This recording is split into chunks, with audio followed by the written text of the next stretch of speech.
On Inauguration Day, or Liberation Day as it has been called this year, I was actually speaking to a couple hundred activists here in Spokane, Washington, celebrating Trump's first day in office. And it was electrifying and fascinating all at the same time. Now, for most of us who care about freedom and liberty and about having people in government who actually don't suffer from dementia, this was a very positive step. It was a great change and a good day for all of us.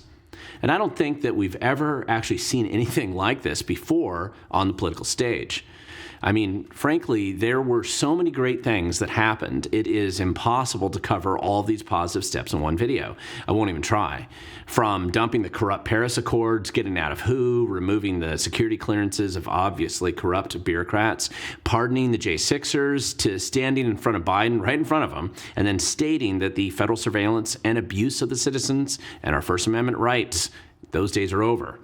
It was actually just a heady day and very exciting. However, the hard work actually begins now, and I want to use this video to provide just some suggestions for those of us who live behind enemy lines in places where our rights are still very much under attack and threatened from our state governments right now. I live in Washington State, and our newly installed Governor Ferguson, he's been openly hostile to our First and Second Amendment rights, among other pathologies that he's just displayed. Ferguson has actively supported unleashing violent criminals and putting them on our streets, as his terrible record as our state's 12-year attorney general has demonstrated. However, interestingly enough, Governor Ferguson, no friend of mine, for sure, he actually seems to be trying to moderate his tone, at least in public right now. And I'll get into my theory on why he's wisely doing that right this minute, and then what it probably means later on in this video. But before we get into what you can do to actually expand Liberation Day behind enemy lines in places like Washington State, and my theory on then why our new Washington State Governor Ferguson sounding so mild and restrained, please don't forget to hit the like and subscribe buttons down below if you haven't already done so. I'm sure that every single like and every subscriber that this channel gets certainly annoys our leftist big government friends who are frankly reeling just a little bit from some of the news over the past few days. Now, in addition, if you like this video, please feel free to kind of share it with others. We actually have a lot of work to do to fix what's broken in our state, and perhaps we can restrain some of the hostility to our freedoms and our rights that our state government has displayed in recent years. I mean, who knows? There might even be people living in Seattle who don't want that city to become the next LA, or worse, with the clowns that we've elected to run that place. So now back to Washington State, which just like California, Oregon, Massachusetts, and New York, Colorado, Illinois, New Jersey, and other kind of self-destructive states, we have the misfortune of state elected officials who are openly declaring their resistance to the incoming Trump administration. And now listen, I'm a Federalist as much as the next freedom-loving American, but your political resistance should at least demonstrate just a basic level of concern for the people who actually live in your state. It should provide some proof of how your political vision is superior to the politics from D.C. But the demonstrations that we are witnessing from behind enemy lines in freedom-hostile states certainly don't appear to me to actually be preferable alternative visions. But maybe that's just me. I mean, here's what I'm actually talking about. We have California, who decided to demonstrate their alternative vision of America by promptly allowing one of their biggest cities to burn to the ground in a spectacular display of local government incompetence. And I mean, you actually can't make this scenario up. The hardcore leftists and the new Los Angeles Mayor Karen Bass was having a party in Africa while her city burns at the same time during a very predictable fire weather event. Then, of course, at the same time, their deputy mayor, another good leftist here, he's actually missing in action because he was suspended for bomb threats against the city while he's being investigated by the FBI. I mean, this is apparently how the progressives roll in LA right now, I guess. Now, roughly at the same time, 100 fire trucks were out of commission due to maintenance issues after the city decided so wisely to cut the fire budget by millions of dollars just a few months before. And of course, one of the key reservoirs was empty during a fire hazard event, which, of course, impairs the firefighting options locally. At the same time, when my home state of Washington sends down firefighters and trucks to actually try to help fight these fires in LA, the genius bureaucrats in Sacramento, they actually turned them away because Washington fire trucks, not all of them anyway, apparently they didn't perfectly conform to California's very absurd regulations in just some arcane minor way. So, of course, California delays or prevents hundreds of experienced firefighters from coming to help. Now, on top of Mayor Bass's ashes, the current name of the exhibition throughout LA that we see Governor Newsom, he ends up doing these press conferences where he appears to be laughing about how land speculators might come in and then take advantage of the families who have just lost everything. I mean, you got to keep in mind, this is a city filled with dedicated leftists and left-wing donors who not only pay some of the highest taxes in America, they also fund these politicians right here. And now these same people have lost everything. And Governor Newsom has been widely viewed as a Democratic Party's answer to Donald Trump. Now, don't get me wrong, I appreciate the political contrast, but I'm not sure demonstrating leadership and competency like this actually impresses anyone else outside in America at all, outside of maybe the faculty lounge of our local colleges or perhaps the talking heads at MSNBC. But climate change, of course, that is the ticket. Now, meanwhile, it looks like Massachusetts here needs to actually repay the federal government over $2 billion in illegal mismanagement of federal COVID funds. And this just came out a few days ago. I mean, just a little hint here. These guys are not alone in doing this. I'd actually expect other similar stories to come out soon all around America.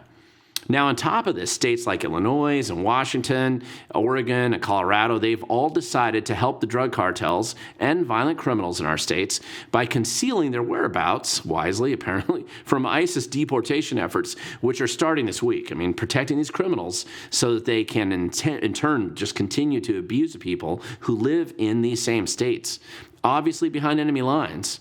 I'm just not sure that this is actually the political campaign slogans that impress anybody. And again, anybody outside the faculty lounge at maybe the Evergreen State College or perhaps the halls of the Department of Ecology. This just doesn't make sense to anybody else.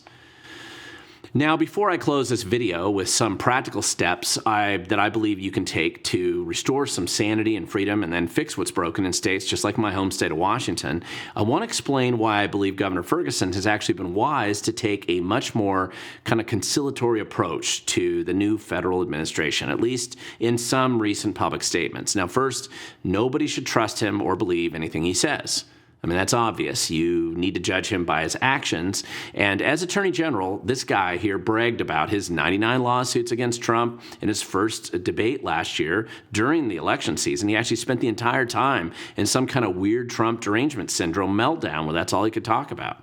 Also, of course, after the election, same Bob Ferguson here held a press conference with the new Washington State Attorney General, Nick Brown, bragging about how they plan to resist the Trump administration's attempts to fix what is broken in America. Now, we see Ferguson kind of backpedaling a bit, just a little bit, right now, in kind of some of his public statements. Now, do I actually believe that this is a sudden change of heart? The answer is no, I don't. And neither should you. But it is actually smart politics. And keep in mind, Ferguson, just like former Governor Inslee before him, has always kind of operated as a mini-me to California Governor Newsom, basically just imitating the worst ideas that California invents and then trying to sometimes outdo California with some equivalently woke kind of virtue signaling scheme to prove that Seattle is perfectly capable of creating their own mind virus as well. But the problem is that Newsom is imploding down south, and more accurately, he just seems to be self-immolating as that political house of cards sort of comes crumbling down. So this public spectacle just tends to cause the mini-me's, like Governor Ferguson here, to back off while he tries to kind of find a new wokester leader, maybe around the country, to take point and be the new leading anti-Trump. Now, wisely, I suspect that while Ferguson is dealing with the historic hangover of previous malinvestment and squandering of our tax resources in Washington state, and he clearly has to address the budget problem right now, he probably doesn't want to compound that budget drama by inspiring Trump to give Washington state extra special attention right now. Ferguson is clearly happy to sit back and let California, Massachusetts, New Jersey, maybe Colorado, take those first hits from the Trump administration and then kind of adjust his policies accordingly. Now, partly, remember, just like most governors, Ferguson wants to set himself up for that run for the White House in the future. And it really doesn't hurt his prospects if a few of his potential Democrat rivals kind of take some of Trump's hits first, while Ferguson figures out his place in the future resistance. I mean, this is politically wise for now, and we should watch to see the signs of this political strategic positioning start to change. Now, listen, Ferguson obviously doesn't like me very much, and if you don't believe me, here's a video from last May where he complains about me by name 11 times in just that one press conference during the last year's political campaign. He didn't like the fact that a few other Bob Fergusons jumped into that race, and he was threatening them with prison time at that time for daring to participate in the political process. And of course, I was their campaign manager for those unfortunately aborted campaigns at the time. So here's a little blast from just the recent past for those who might have forgotten. A right-wing Republican, Glen Morgan, known well to many of you, I suspect. We know Glen Morgan was recently awarded the Volunteer of the Year by the state Republican Party. That's Glen Morgan. And again, Glen Morgan's politics are well known to any of you who follow local politics. Glen Morgan is the Glen Morgan.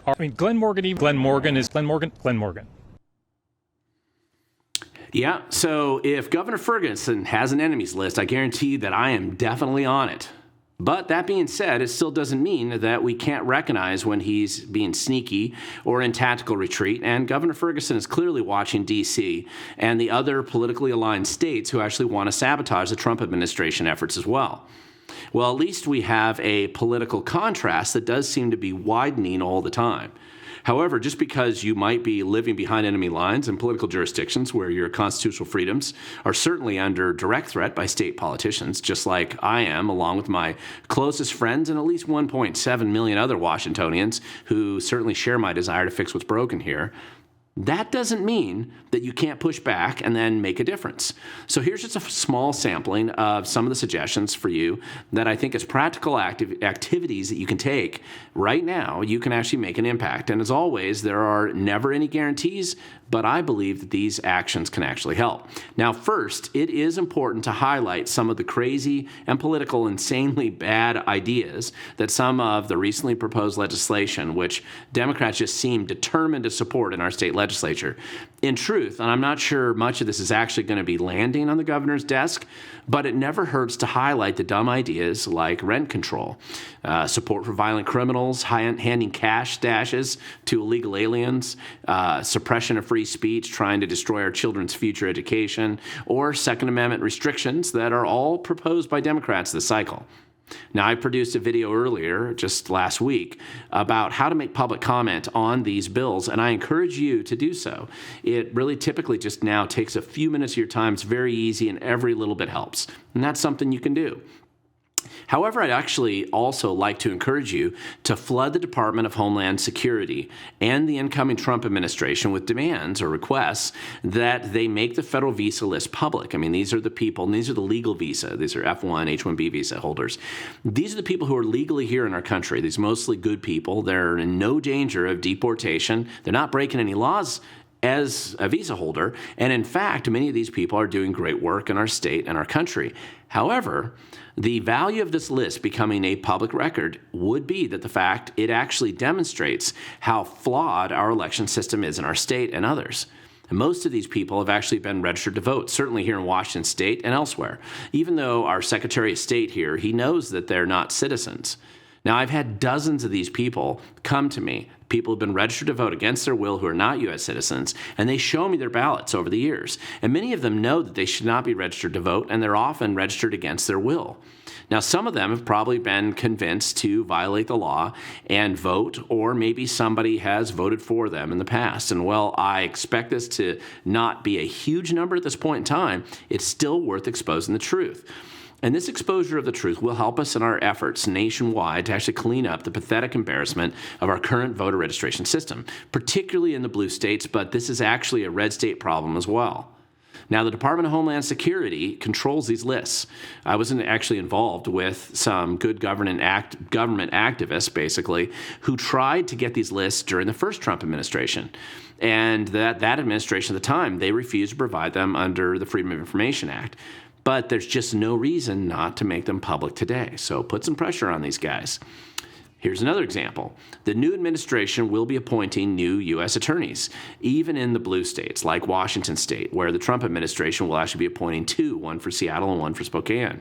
We need to urge the incoming administration here to appoint aggressive and serious U.S. attorneys working in the Department of Justice and the new AG under Pam Bondi here, who are actually willing to investigate public integrity cases and then aggressively prosecute them for what actually may be the first time in a generation.